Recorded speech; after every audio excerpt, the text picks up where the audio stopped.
ma femme Anne, ma chère femme, je t'envoie cette lettre en signe de mon amour. Je dois t'avouer quelque chose.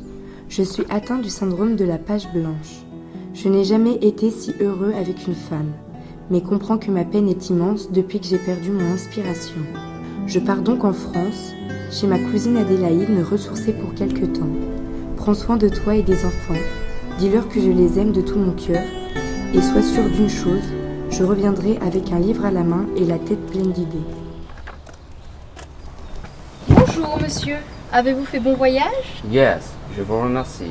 Madame vous attend, si monsieur veut bien me suivre.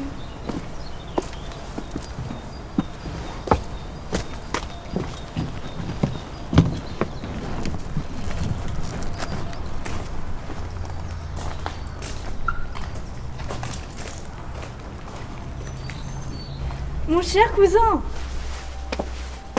je suis si heureuse de vous revoir. Cela fait si longtemps.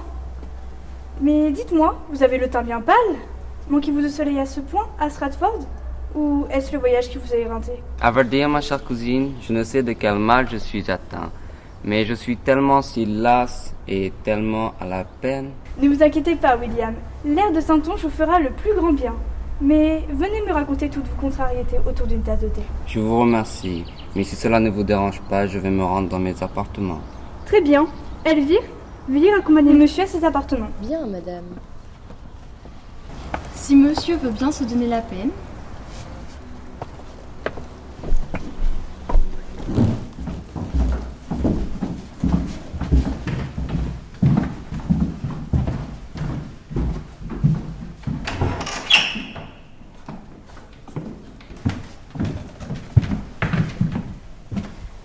Monsieur, le souper sera servi à 18h dans la salle à manger. Pardonnez-moi, mais vous irez dire à madame que ce voyage m'a exténué et je vais rester dans ma chambre, me reposer. Très bien, monsieur.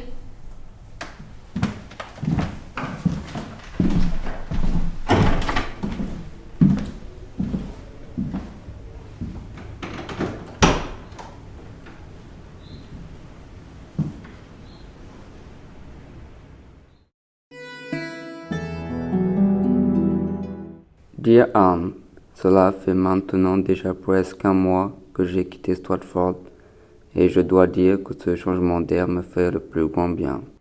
Il faut dire qu'Adélaïde est si bonne avec moi. Nous conversons, nous rions, nous nous chamaillons.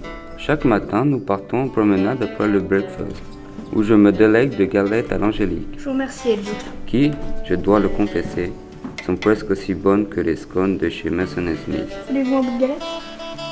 Je vous remercie. Elle était excellente. Sa demeure est vraiment magnifique. Elle habite un château dont les jardins à l'italienne suscitent l'admiration. Je suis sûr qu'il te plairait. Mon réjouissement était tel lors de notre promenade ce matin qu'il a attisé ma curiosité. Qui se cache donc derrière ce tel bijou d'architecture Adélaïde? Eh bien, cher cousin, c'est Nicolas Bachelier, un disciple de Michel-Ange. Michel-Ange. Je ne sais pourquoi, mais à l'évocation de ce nom, un frisson a transpercé mon corps. J'ai senti comme une présence, très étrange, puisque nous étions seuls. Est-ce ma noirceur d'âme qui se joue de moi? Car ma chère Anne, je ne peux te mentir, je ne retrouve toujours pas l'inspiration. Ma plus grande crainte est qu'elle soit partie à jamais. I miss you, William. William, William, William,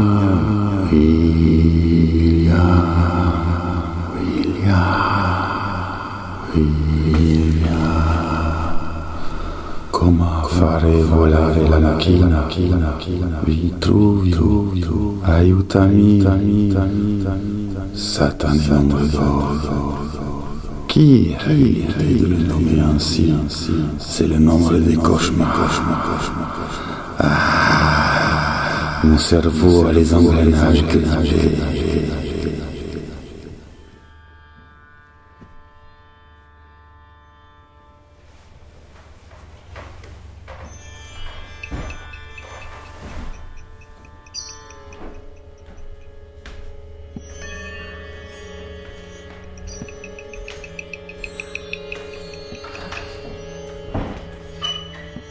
Rien de plus beau, de plus facile, de plus rapide que la nature. Je dois m'en inspirer. Qui ose me déranger pendant mon travail? Mais je vous connais, vous. Êtes-vous monsieur de Vinci? Non, ce n'est pas possible. Vous êtes mort il y a plus de 70 ans. Attendez, ne partez pas. C'est bien moi, Leonardo da Vinci. Mais vous, qui êtes-vous? Shakespeare. William Shakespeare. Disons que c'est une expérience qui a mal tourné et je ne suis plus de ce monde. Mais être ou ne pas être, n'est-ce pas là la question? Être ou ne pas être, dites-vous? Interesting. Moi aussi je me demande si je fais encore partie de ce monde. Mon travail c'est d'écrire, mais je n'y arrive plus. C'est comme si j'étais mort de l'intérieur. Ah, l'inspiration, n'est-ce pas le mal dont souffrent tous les créateurs? Et en manquer est un passage obligé. J'ai connu cela maintes fois, quels que soient les arts auxquels je me suis adonné. Et croyez-moi, j'en ai essayé beaucoup. J'ai essayé l'anatomie, les sciences, l'ingénierie, la sculpture, la littérature. Et j'ai même essayé d'écrire à l'envers, c'est pour vous dire. Mais le pire de tous, c'est la peinture. Un véritable cauchemar. Regardez celui-là. C'est une amie, Mona Lisa, qui me l'a commandé. Eh bien, c'est complètement raté. Mais bon, il faut essayer, toujours et encore. Ne pas se décourager. Celui-là est-il de vous également? Celui-là, il est spécial. C'est une histoire tellement douloureuse, n'est-ce pas, ma Giulietta? Car nos parents respectifs, égaux aux noblesses dans la belle Toscane, étaient aussi deux familles ennemies qui entretenaient d'anciennes rancunes. Et c'est ainsi, sous des étoiles contraires, que prit naissance notre fatal amour. Giulietta préféra mourir plutôt que de renoncer à moi. Je ne m'en remis jamais, et seul le travail combla le vide de mon existence.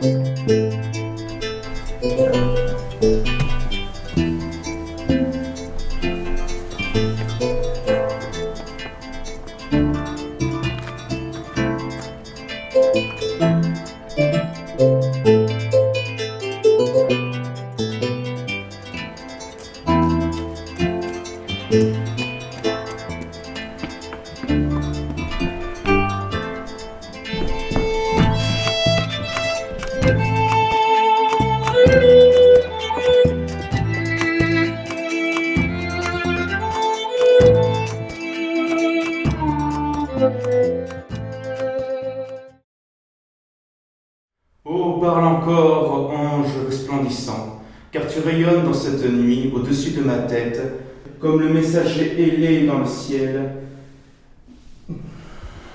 Quand? Oui.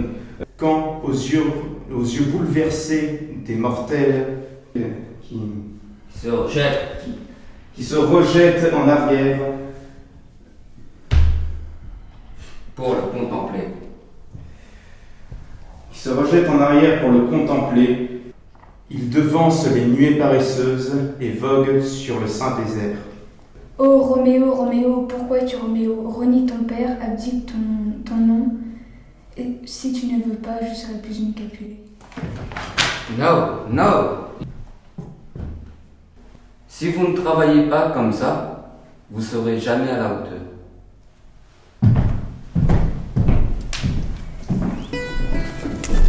Alors, comment cela s'est-il passé? J'ai encore beaucoup de travail et je ne sais pas si ça va plaire, mais je suis sûr d'une chose, c'est que je sens une flamme à l'intérieur de moi comme une renaissance.